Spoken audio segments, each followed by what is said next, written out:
Olha só essa alegria, com I bem esticado, da Andréa Sadi. Não é impressão não, está aí na tela. Sorriso, descontração, tom de festa.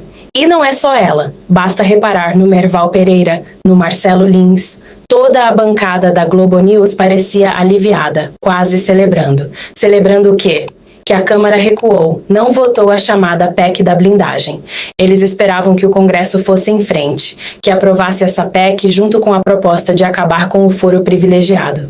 Mas não, recuaram. E repare, para o sistema isso é motivo de comemoração, porque essa PEC, se aprovada, daria ao Congresso mais autonomia diante do Judiciário. E quem está confortável com a atual conjuntura, governo, Supremo e mídia, não quer de jeito nenhum que o Legislativo seja independente. Falam em harmonia e separação de poderes, só que todo mundo sabe. Hoje quem manda é o Judiciário, em parceria com o Executivo e com a Globo News aplaudindo de pé. É essa a verdadeira alegria que você está vendo estampada na tela. E eu quero saber a sua opinião. Você ainda acredita que o Brasil tem jeito? Porque toda vez que surge uma chance de mudar a realidade, parece que vem um recuo, um freio, e tudo volta ao mesmo ponto. É triste, desanima, mas será que ainda dá para ter esperança? Comente aqui embaixo, quero muito ouvir você. Eu queria colocar aqui no telão alguns bastidores que eu apurei dessa confusão armada ontem na Câmara dos Deputados. Ninguém querendo assumir o texto que todo mundo queria aprovar. Nós sacamos aqui, né? A gente percebeu desde aqui tarde, na entrevista que não tinha texto, que não tinha nada. Eles já sabiam, eles só não queriam que a gente soubesse.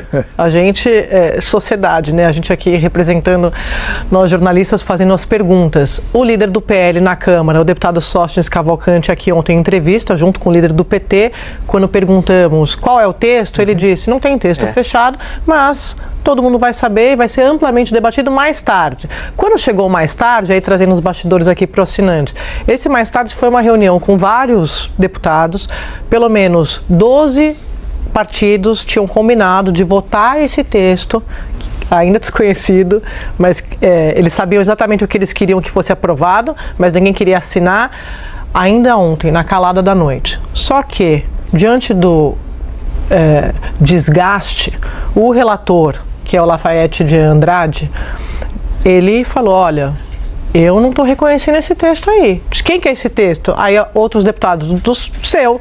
Não, meu não.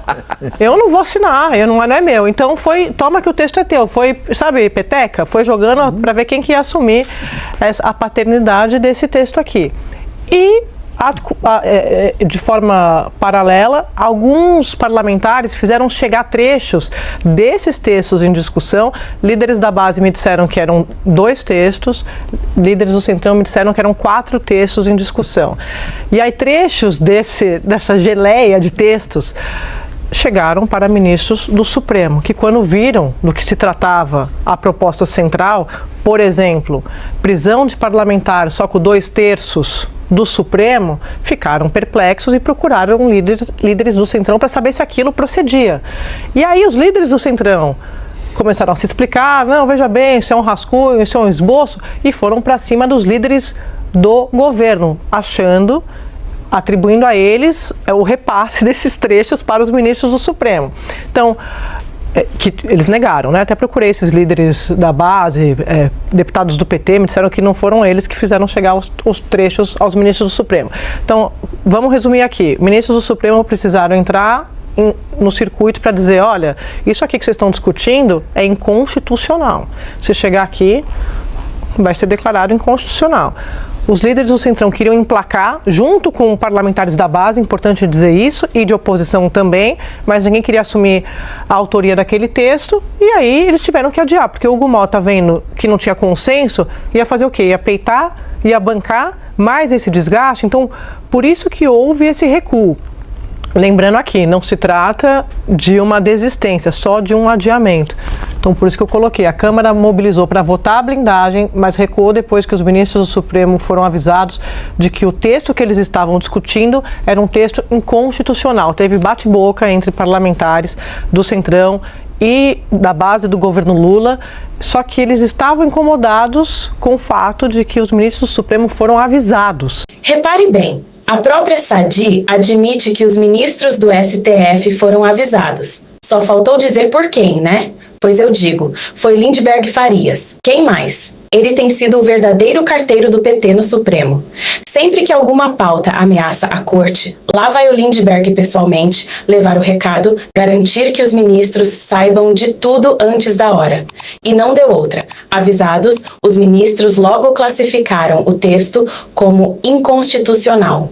E, com esse selo de veto antecipado, o Centrão, que até então apoiava a votação junto com o PL, recuou em bloco. Inclusive, Hugo Mota, que seria beneficiado, preferiu adiar. Ou seja, mais uma vez, não foi o Congresso quem decidiu. Foi o Supremo, através de seus avisos estratégicos, que pautou o Legislativo. E isso, meus amigos, é exatamente o que eles estão comemorando aí na bancada da Globo News. Ninguém estava aqui... Com a inconstitucionalidade. Não, ninguém aqui estava preocupado que aquele texto que estava em discussão era um texto de causar arrepios à Constituição, que é disso que se tratava, Merval, toda essa discussão de ontem. É uma vergonha, né? É uma coisa absurda. A gente aqui de tarde já entendeu que não tinha texto ou que o texto era tão... extravagante que ninguém queria divulgar com muito tempo de antecedência para ser debatido, né? Sim. Realmente é uma coisa lamentável que está acontecendo no Congresso. Foi muito... quando alguma coisa parece estranha, com certeza ela é estranha. A gente comentou aqui, Otávio, Linhos, Trigueiro, Valdo, na semana passada ainda, que eu estava surpresa, que eu não sabia nem... Eles não queriam dizer quem era o relator. Então, assim, a gente está vendo, mas qual o texto que vai valer? A gente está vendo por causa disso, porque quando eles chegaram para discutir, alguém tinha que assumir, deixar digital ali. E, como a gente viu, o líder do PL também foi criticado nos bastidores porque ele antecipou essa informação de que não havia texto. Não, gente, repito, não tem nada a ver com o mérito, tem a ver com a forma. E para completar o espetáculo, veio a fala, com muitas aspas, do jornalista Octávio Guedes. Disse que ninguém quer transformar o Congresso na caverna do Alibabá, cheia de bandidos, e ainda insinuou ligações de parlamentares com o PCC. Sem nomes, sem provas. Jogou no ar e pronto. No fim das contas, um jornalista que deveria informar prefere soltar acusações genéricas e associar uma PEC legítima ao crime organizado. Só faltou dizer que a culpa é do Nicolas Ferreira. Sadi, ninguém quer deixar as digitais nessa PEC do Alibabá. PEC do Alibabá porque vão transformar aquilo numa caverna com um monte de bandido dentro e que para a lei alcançar você precisa de uma senha. Não é o abra-te sésamo, é a permissão da própria Câmara. E eu falo isso, não é essa leitura rasa de política é tudo bandido, não, porque eles não estão entendendo o que eles vão fazendo. Isso vai acabar o Centrão, vai acabar. Eles estão assinando, decretando a pena de morte, porque quem vai para lá, você criando essa categoria de privilegiados que não podem estar ao alcance da lei, quem vai para lá é PCC, é miliciano, é traficante, que já estão nas assembleias estaduais. E quando chegar lá, não, mas pô, olha, veja bem, não vamos transigir, se houver um bandido nós vamos autorizar. Mentira! Quando houve o caso do Brazão, que a comissão de ética ia julgar, tinha muito deputado com medo. Com medo, não queria se meter. Tanto que a comissão de ética... Não estou julgando se o Brazão é culpado ou inocente. Não estou dizendo isso. A fama deles, né? Imagina, o crime era mandar matar a Marielle, miliciano. Pô, o deputado fica com medo, o deputado também tem família. Então imagina se o PCC manda para lá um representante, porque quer esta blindagem. Você acha que o deputado vai ter coragem de autorizar? Não vai. E aí o deputado do PCC vai falar, opa, na próxima eu preciso fazer mais 2. Faz mais 3. E vai ter mais dinheiro que o Centrão. Porque o Centrão, para eleger, vai precisar do fundo partidário. O crime organizado é infinito, o financiamento da campanha. Eles controlam territórios. Então, essa é a PEC do Alibabá, que vai transformar o Congresso no lugar mais seguro para bandido desse país.